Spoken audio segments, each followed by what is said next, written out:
wabarakatuh. Waalaikumsalam warahmatullahi wabarakatuh. Kami dari kelompok 3 akan mempresentasikan tugas dari kelompok kami. Sebelumnya perkenalkan nama-nama anggota dari kelompok kami. Yang pertama ada Natasha Salsabila, tidak masuk. Yang kedua ada Cindy yang di sana. Siapa itu? Yang ketiga Nabila Bayus Andami. Ini lagi Yang Pak. keempat ada Ego Dianto. Yang kelima Nur Syafri. Yang keenam Rio Agustian. Kemudian ada Kamaludin. Kemudian saya Hasan Hadi. Yang kesembilan ada Pak Ismaduddin. Yang terakhir yaitu Zakarudin. Itu nama-nama anggota dari kelompok kami. Kami akan mempresentasikan tugas kelompok kami yaitu Indonesia Masa Reformasi. Materi yang pertama akan disampaikan oleh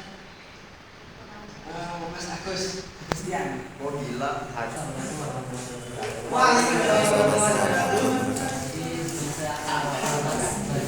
dari materi sejarah pada masa reformasi itu di latar belakang kami itu inspirasi Asia tahun 1997 berapa besar pada kami Indonesia menuju ketidakpastian masyarakat dan pemerintahan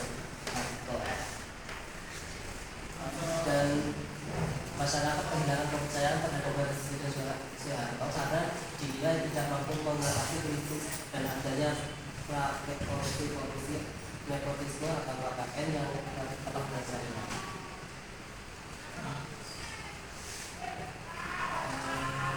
Masa reformasi dimulai pada tahun 1998 menandai transisi dari Orde Baru ke era baru yang lebih demokratis. Peristiwa ini terjadi dengan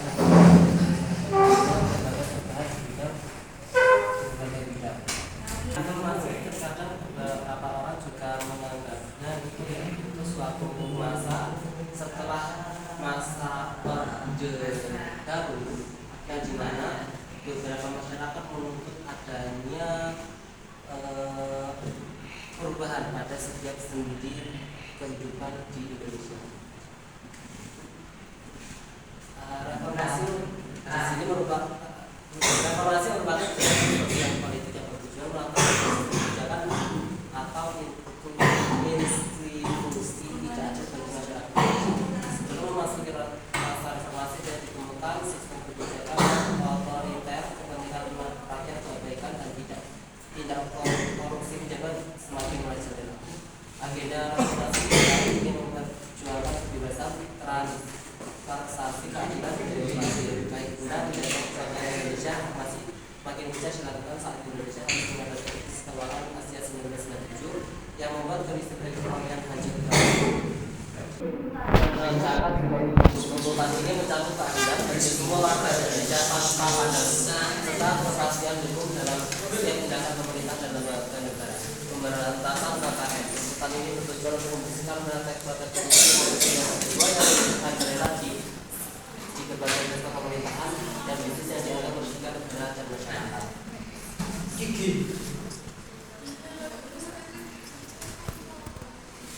Terus ada juga pengadilan Soeharto dan koloninya pemberian otonomi daerah sebabnya pencabutan di fungsi ABRI Amandemen UUD 1945.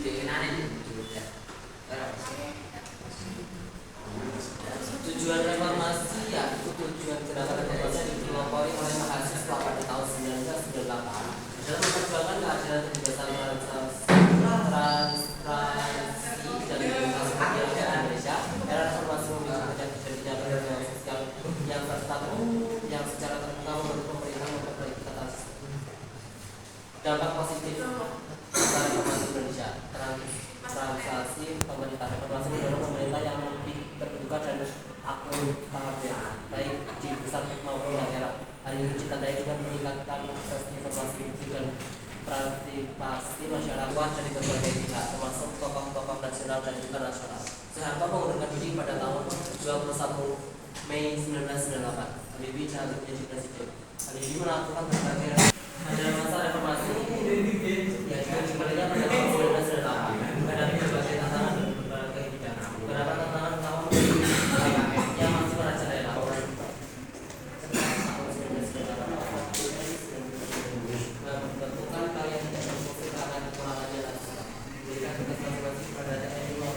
menyelenggarakan pertemuan setelah kemudian presiden pemerintah besar Rusia. Sebenarnya masa reformasi Indonesia membawa dampak yang sangat luas baik positif maupun negatif dalam bidang politik, ekonomi, sosial, budaya. Masa reformasi munculnya demokrasi berdasarkan hak asasi manusia, perkembangan ekonomi, perkembangan politik, dan kebangkitan sosial budaya.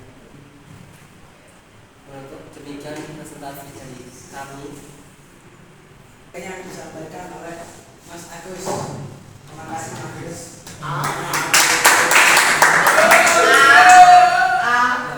Seperti itulah presentasi dari kelompok 3.